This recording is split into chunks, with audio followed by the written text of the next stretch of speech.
Hello po, good morning po. Lalamove po, ma'am. Malapit po ba kayo sa may arko po ng San Juan po? Sa may barangay hall po kayo? Okay po. Nakalagpas na po kasi ako ng barangay hall eh. Wait lang po. Nandun na po kasi ako kanina. Hinahanap ko lang po yung house number. Opo, nandito na po ako. Ay, kayo po ma'am. Wait lang po. Yan lang naman po, ma'am. Ang bayad po, doon na lang din po. Sige po, sige po. I-picturean nyo pa po ba? Okay na ba? Salamat po. So yun, may nakuha tayong booking going to Binyan.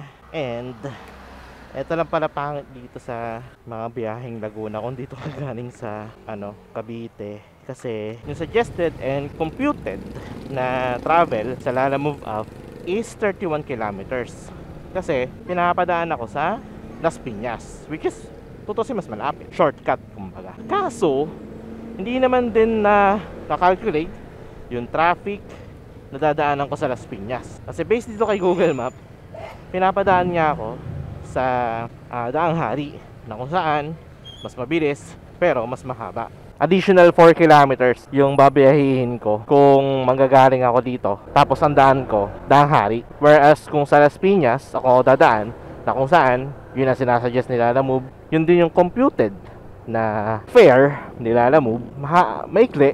Kaso, mahaba ang biyahe gawa ng traffic. Medyo lugi tayo ng 4 kilometers. Pero okay lang kasi at least makakalesen tayo sa traffic. Sana na lang din, masabayan natin to. Makakuha pa tayo ng booking na papuntang like Laguna rin, ganyan. Para hindi rin talo sa biyahe. Kahit San Pedro lang, ganyan, okay na yun. Malaking bagay na yun. So yun, sana makakuha pa tayo ng isa pang booking. Yo! Di ba mayroon tayong biyahe na Binyan? Ngayon, may nakuha akong booking going to Calamba. Actually, sinabi ko sa sarili ko na kung maglalaguna ako, hanggang Binyan lang. Kasi yung traffic from Santa Rosa, Cabuyao, Calamba, ganyan. Honestly, nakakaurat. Pero wala eh. Kailangan natin bumawi-bawi ngayon. Kailangan natin makakuha na magagandang booking ngayon. So, sige, kunin na natin to. Ang inaalala ko lang ngayon is kung pagkain. Kasi kung pagkain to, hindi ko alam kung paano ko dadalhin. Gawa ng wala akong Lalamove bag na dala. Pero sige, total, kailangan ko magbawi-bawi. Kailangan kong kumita ng malaki ngayon. Kaya kukunin ko na rin tong biyahe na to. Nakakapagod pero okay lang. Importante, may kitain tayo. And then siguro from Calamba, bahala na ako nung maging diskarte natin. Sana lang makabalik din tayo dito sa Cavite. Anyway, ito, pick upin ko lang to. And tingnan natin kung anong item to. Anong item po yan, ma'am? Grocery, sige po. Kaya naman po, lalagay ko na lang po sa likod ko. Mabigat din po kasi pag nilagay po sa box eh. Opo. Kasama rin po yan. Okay po, sige po. Kasya naman po yan mga yan dito. Bigas, tsaka ano po ito? Machichero. Okay po, sige po. Ang payment po doon na lang din po, ma'am. Okay po, sige po. Kaya pa po. Sige po. Pa. May pa-drop lang po ako ng Binyan. Then rekta na rin po ako doon. Opo, may pa-Binyan po ako. Bali 285 po. Wait lang po. Ay, 320 na po ito. Salamat po, maraming salamat po.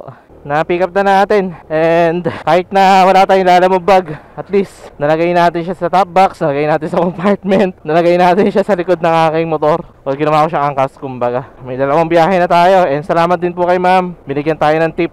At ginawa niyang, instead na 285, ginawa niya ng 320. Thank you very much po. Laking tulong po sa amin ng mga binibigay yung tip sa amin. Biyahe na tayo papuntang Binyan. Sunod is Calamba. So let's go! 82 kilometers later. Yo, update! Na-deliver na natin yung sa Binyan. Kaka-deliver lang natin. Mali pa nga yung address kasi nakalagay baliktad yung lot and face number. Susundan ko sana yung note. Pero buti na lang may mga nakakilala dun sa client sa drop off. Kaya napagtanungan natin sila. Yun, di na tayo lumayo. Yan din na mahirap kapag yung details ng note is it's either inaccurate, hindi tama, baliktad, ganyan. Yun lang din naman ang pagbabasihan namin. Hindi ko alam kung makapag-double book pa ako papuntang Calamba kasi yung mga pinadala sa atin from Imus going to Calamba marami. Nagbigay din naman ng tip kaya sige, irarekta ko na siguro to hanggang makarating ng drop-off location. Then from Calamba, hanap na lang tayo ng booking doon. So update ko na lang kayo, okay? Ito may mga subdivision dito Baka ito. Ito Valley Breeze. Wala akong makitang black and lot number. Naku po, walang black and lot number. Saan kayo? Ang laki na itong subdivision na to. Tatawagan ko nga yung client. Wait lang. Dito ka ako sa Rotonda. May basketball court. Ano mo, babaan. Kailangan kita matawagan. Phase 1 pa rin po ito. Hindi po 13 po ito. Sunod na kanto po. Sige po, sige po. Salamat po. Dito po ba si Jeremy po? Okay po, ito po. Kayo po yan? Okay po. Tsaka po pwede ilagay, ma'am. Wala naman pong aso, no? Wait lang po. Meron pa po doon. Kunin ka lang po iba po. Tsaka na lang po, okay lang po. Yan po, okay na po, ma'am. Salamat po. Yan, na-deliver na natin.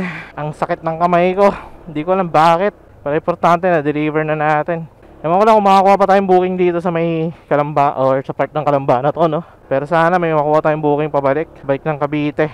Magkano pa lang kinikita ko. Tapos pagas pa tayo. Top up, kumbaga. So, babawiin pa natin yung mga yun. Nagugutom na rin ako, kaya kakain muna ako, guys. Nakita ko mamihan dito. So, update ko na lang kayo, okay? 5 minutes later. May booking tayo, Joyride. Pick upin lang natin si ma'am. Hello po. Saan po? Opo. Nandito na po sa may tapat po ng Cuba po. Kulay black po. Tapos naka-red po ako na long sleeve po. Ay, kayo po yun, ma'am. Papa, sige po. Nga po eh. Wait lang po Eto po, ma'am. Yeah. Eto rin po. Kayo po muna una sumakay, ma'am. Mataas po kasi motor. Sige po. Sige po. Apo. Nakaalalay po ako. Yan. Tapos pwede naman po dumaan dito no? Opo. Pinapaikot pa kasi ni Google Map. Okay na po, ma'am. Sige po. Dito na lang po, ma'am. Okay po. Dito na lang po. Taas lang po kasi. Bali ano lang po, 74 pesos lang po. Thank you po. Salamat po, ma'am.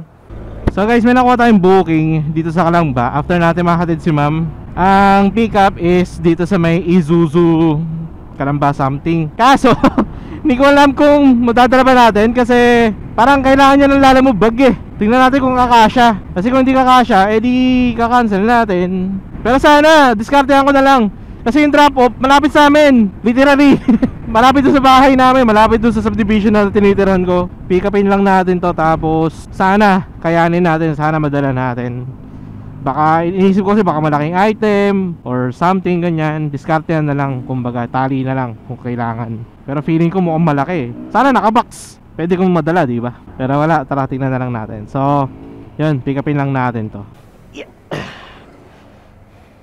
Yo, na-pick up na natin yung item. Di ko alam kung makapag-double book pa tayo, no? Kasi maraming item. Pero tingnan natin, no? Tingnan natin kung makapag-double book tayo. May makukuha pa tayong booking na going to Cavite. And sana, small item lang. Well, tingnan na lang natin. 2 oras din kasi yung biyahe ko. Mula dito sa Kalamba, going to dun, sa drop-off location. Bali-balita na lang guys sa mga susunod na mangyayari, okay? Layo naman nito. Ilang kilometers pa? 1 kilometer pa? May nakuha akong booking. Actually, nandun pa lang ako sa may Kabuyaw. Nakuha ko na to. Akala ko, 4 kilometers lang mula sa location ko. 7 kilometers pala. Tinawagan ko yung client. Nakako kung pwedeng kumihintay nila ako. So yun nga, mga 20 minutes pa ang biyahe ko. Nung una, hindi sila pumayag. Change rider na lang daw. Ako naman, walang problema. Tumawag ulit sa akin. Ang sabi, okay lang daw. Ilang minuto lang naman daw ang pagitan. Tsaka ang traffic din kasi. Kaya yun, eto. Pupikapin ko na siya. And ang sabi, 2 box daw. Going to Rosario. Small box lang naman. Well, tingnan natin kung gaano ka small. Kasi meron na tayong box dito. May 2 box na tayong dala-dala. So tingnan na lang natin kung kaya pa natin makuha to. Kung kaya pa natin madala to. Diskartehan na lang kumbaga. Lalamove po, ma'am. Yan. 2 ganito po. Sige, wait lang po Akala ko maliit lang. Wait lang po. Pwede naman po patungan, no? Anong item po ba yan? Sorry po, ano po? Okay po. Dito po, pwede po kayo dito, ma'am. Kunin ko lang po yung mas mahabang tali. Ang bayad po, doon na lang po. Sige po. Sige po. Thank you po. Ito, suporta. Suporta dito. Pick up na natin. Ang nakalagay sa booking, netong isang nakuha ko, 2 small box lang daw. So, in-expect ko, 2 small box, basically, mga ano lang, mga ganito lang. Yung pala, medium size. Buti na lang, napagkasya ko silang lahat at meron akong extra na tali. Like yung nakuha ko dito sa Kalamba, 3 box yun. Yung isa nasa compartment, yung isa nasa top box, and etong isa nakapatong. Tapos etong nakuha naman natin dito sa Santa Rosa, going to Rosario, frozen goods. Tapos, medium box. Ang sabi small lang, dalawa. Kako, sige. Biyahe din naman to papuntang Cavite, kaya kunin ko na. Nga lang sana, in-indicate na medium, hindi small. Pero okay lang. Dito naman na nakuha ko naman na. Mag-iinarte pa ba? May kabigatan nga lang, pero okay lang. Importante, natali na natin. At the same time, yun nga, dali na lang natin to. Sana yung pagdi-deliveran ko sa malapit sa amin, madali ko lang din makita, madali ko lang mahanap, kumbaga. Kasi nakalagay dito, nakalagay sa may barangay hall lang daw. Ang tanong, saan dun? Kaya ako tatawagan ko na lang yung client kapag nandun na tayo. Frozen goods, itong pinadala. Di rin nakalagay kung frozen. Sabi lang, dalawang small box. Kaya sige, ako. Tektay na natin to. 1 oras kalahati ang biyahe. Sana hindi matunaw. Kung ano man tong frozen goods na to. Many unbearable hours later. Quick update guys. Hindi ko alam ano nangyari. Napuwersa yata ng kamay ko kasi nung nagbubuhat ako kanina na itong dalawang small box na to, ang bigat. Kaya ngayon, honestly, kumikirot-kirot yung kamay ko. Specifically itong right forearm ko, yung may bakal. Kumikirot-kirot siya every time. Nag-a-apply ako ng front brake and throttle. Pag dinidinan ko yung front brake, sumasakit yung forearm ko, sumasakit yung kamay ko, itong part na to, kasi napapwersa kumbaga. And I hope makarating tayo sa destination ng ligtas, ma-deliver ko itong mga item ng maayos. Ito yung isa sa mga kinakatakutan ko every time na bumabiyahe ako ng Lalamove. Kapag may mga nakukuha akong items na mabibigat na kailangan kong buhatin, napapwersa yung kamay ko.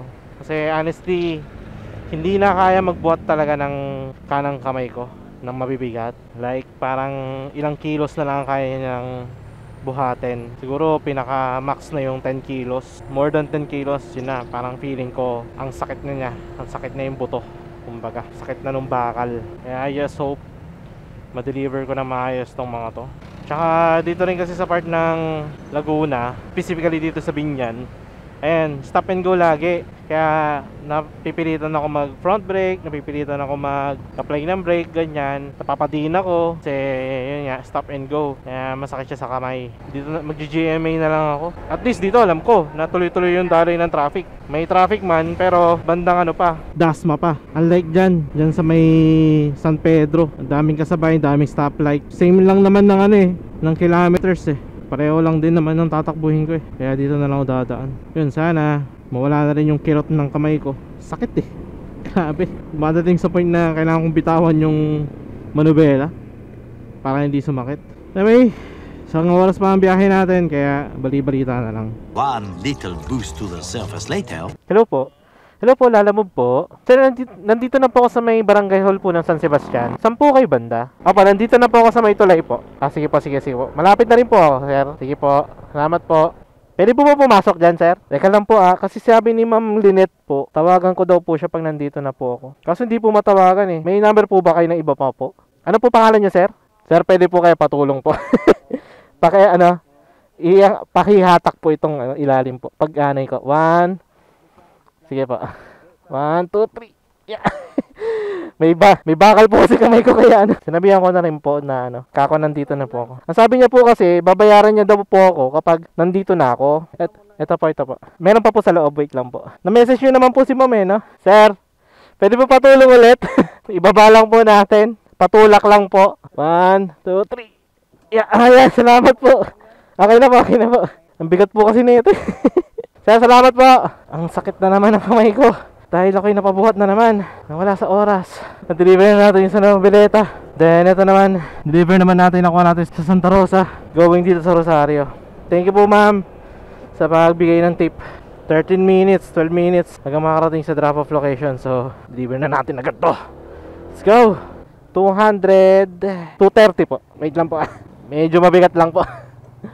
Eka lang po. Sige po, ma'am, pakikuha na lang po. May kabigatan lang po. Bali 230 po. Po. Thank you. Salamat po. Oh well, uulan na. Yan na yung ulan. Kidlat-kidlat pa. Sign na talaga para umuwi.